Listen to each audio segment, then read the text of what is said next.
Good morning students, this is class 9, subject science, chapter number 13, that is why do we fall ill? It's your lecture number 4.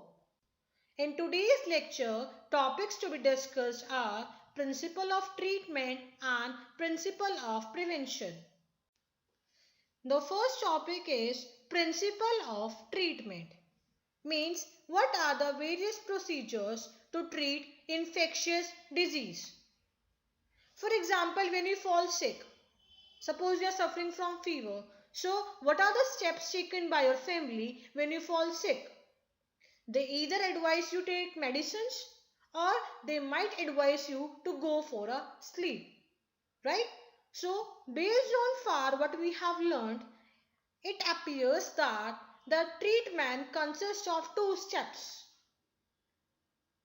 First is to reduce the effects of disease, and second is to kill the microbes which cause that disease. Okay, so these are the two steps involved in the treatment of infectious disease. Now we will study one by one in detail. So first step is to reduce the effects of disease, means to reduce the symptoms. Now these symptoms, whatever the symptoms appear, they are usually because of inflammation. Suppose you are suffering from fever. So in order to bring down the fever, we take medicines or either we go for sleep. So in this way, we are reducing the effects of disease. We are taking rest to conserve energy, right? So to reduce the effects of disease, it can be done by taking medicines to bring down the effects of disease like fever, pain or loose motions, or by taking rest to conserve our energy. But students, if we are reducing the effects of disease, will the infected microbe go away? No, the infected microbe will not go away, and thus the disease, it will not be cured. So what we need to do? We need to kill the microbes. So what is the second step? To kill the microbes. Now the question arises, how do we kill the microbes? The one way to kill the microbe is the use of medicines. And what are these medicines?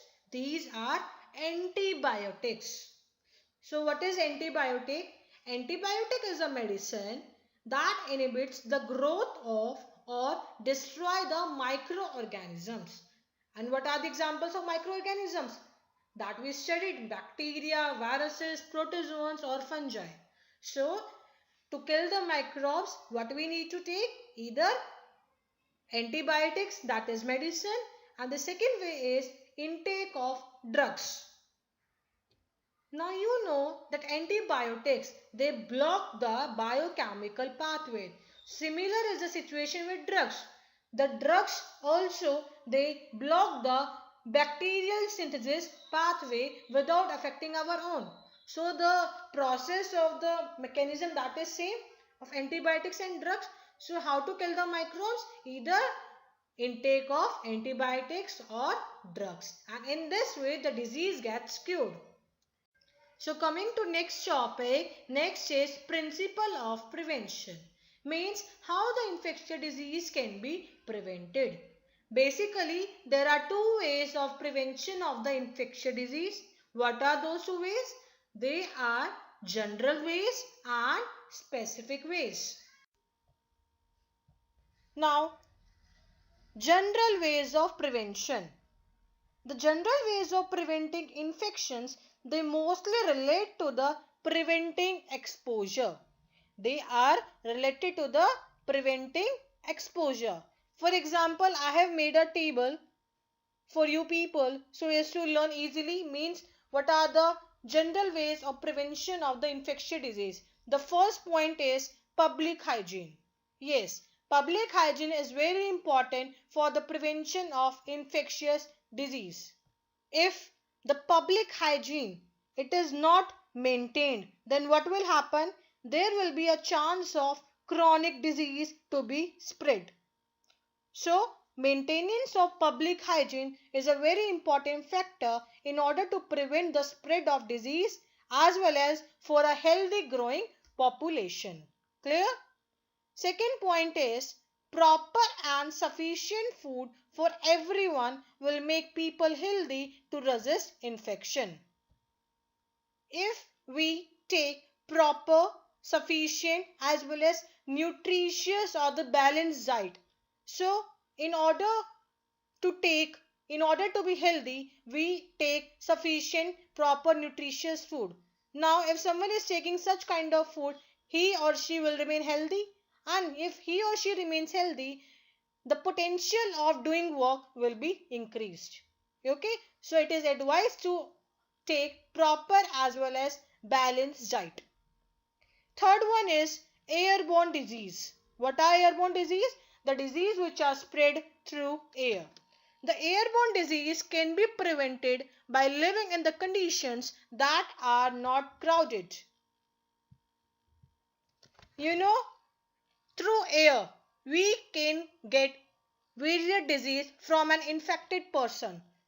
For example, cholera, typhoid, common cold, etc. You might have seen in your classroom also whenever your friend is infected with or it is suffering from common cold, then you people also catch that common cold easily. That is due to airborne disease. So that's why airborne disease can be prevented by living in the conditions that are not crowded.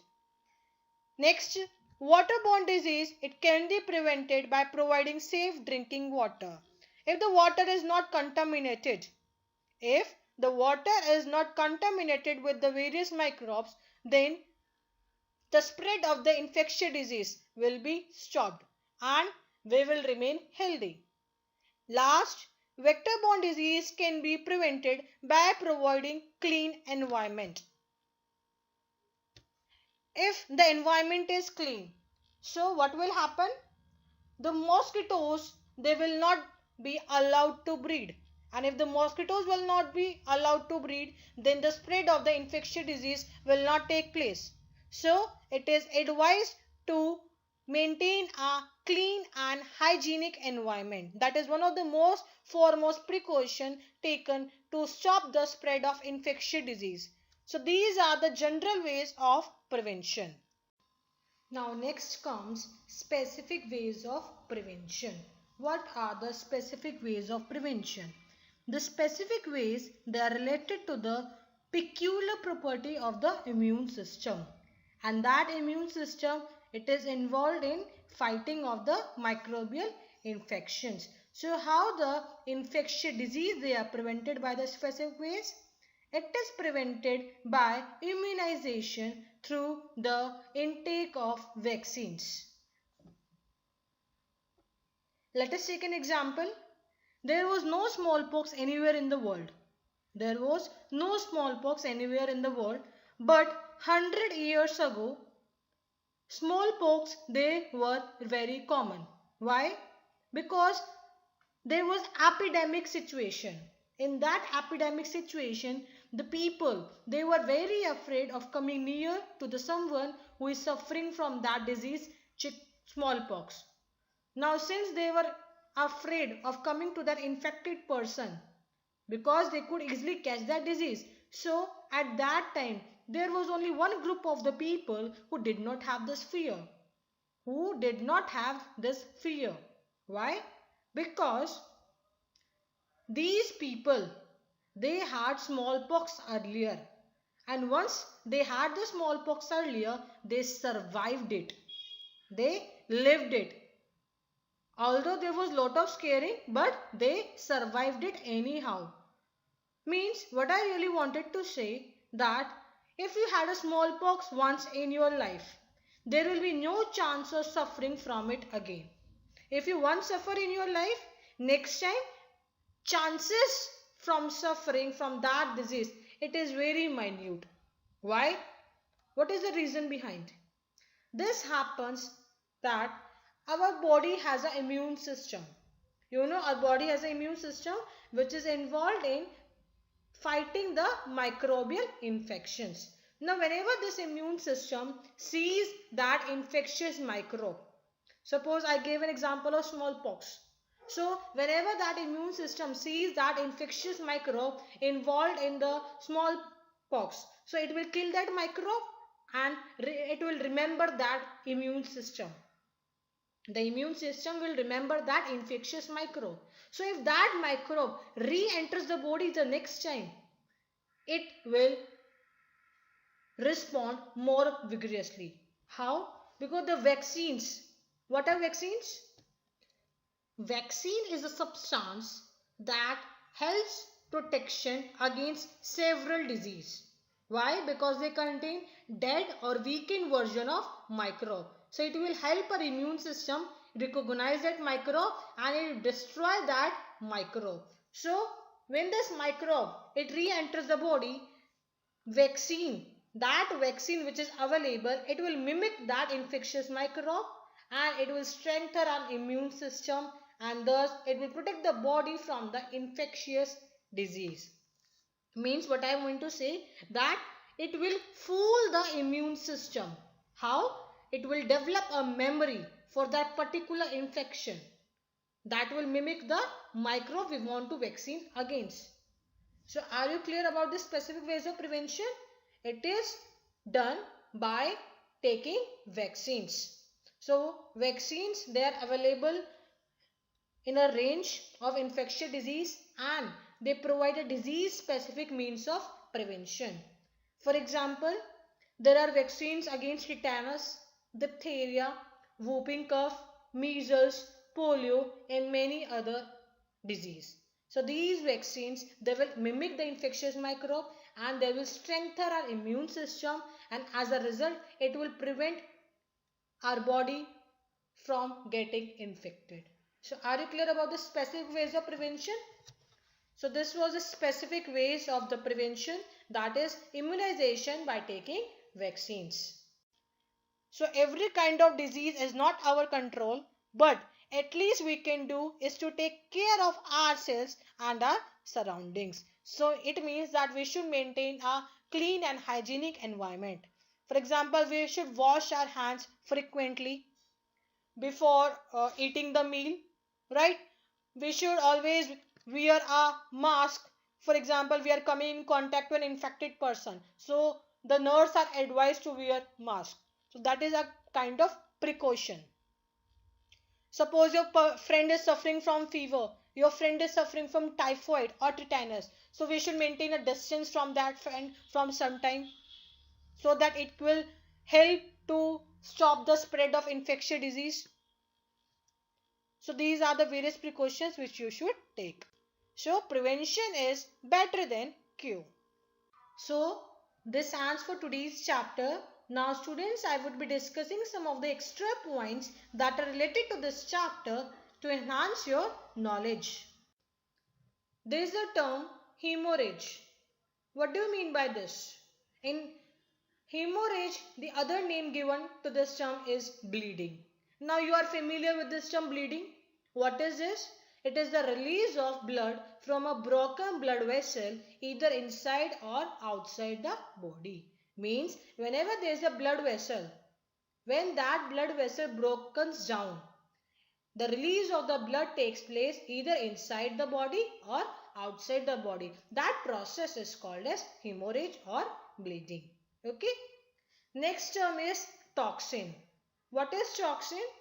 Toxin is a poisonous substance which is produced by bacteria, animals or plants that are capable of causing disease. Right? It is a poisonous substance which are produced by bacteria, animals or plants. And in what purpose they are involved? They are involved in making the capability of causing the disease. Next two terms are epidemic and endemic. What do you mean by epidemic? Epidemic is a disease that affects a large community, population or size.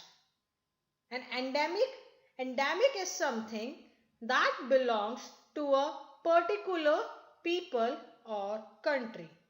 Now you might people be confused between these two. Okay, let me take an example. Coronavirus. You are familiar with this word coronavirus? It is very popular nowadays. So this coronavirus, it was limited to Wuhan, that is in China. So it was epidemic. Okay. After that, it spread to across all the countries, across the world, we can say.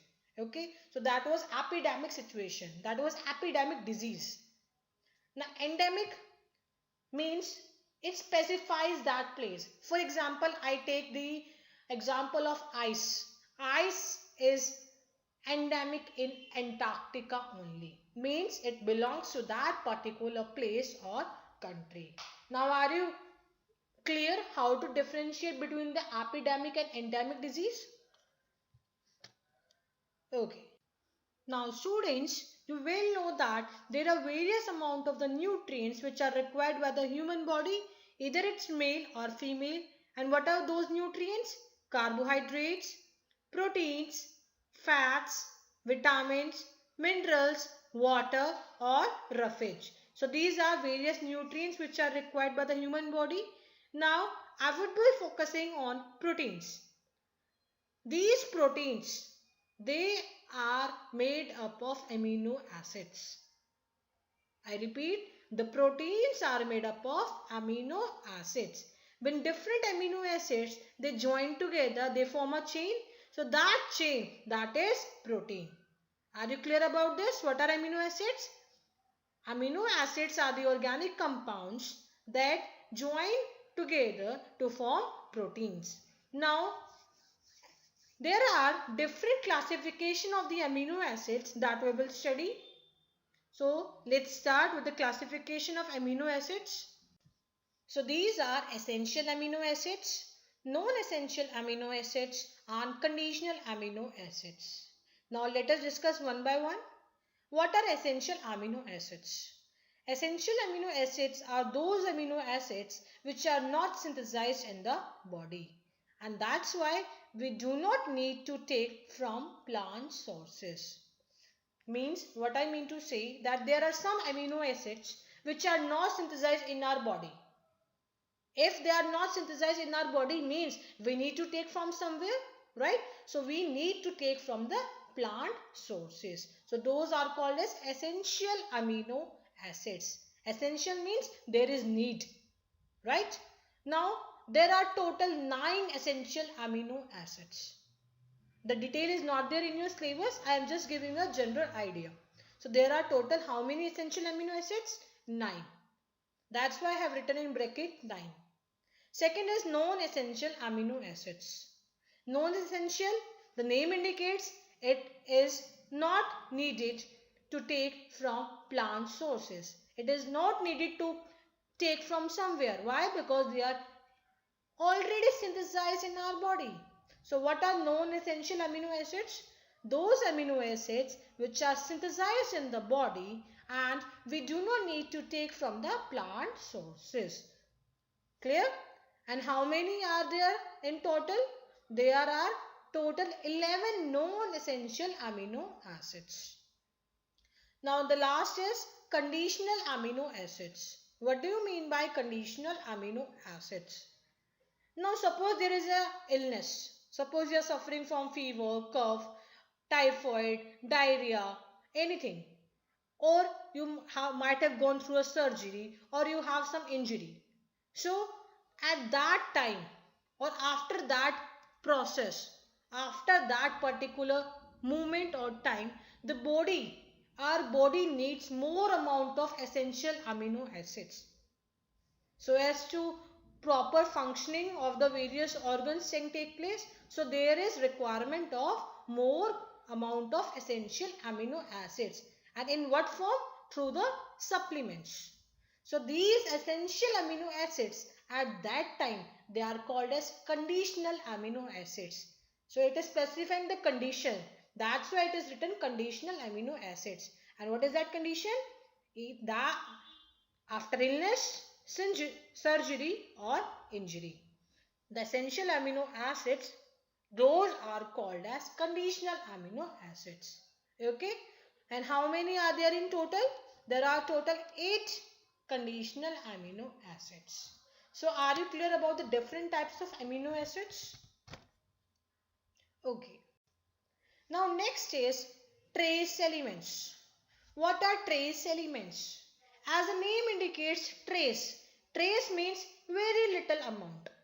So trace elements are those elements which are present in very little amount in the living tissues. In our tissue, there are some elements which are present in very little amount.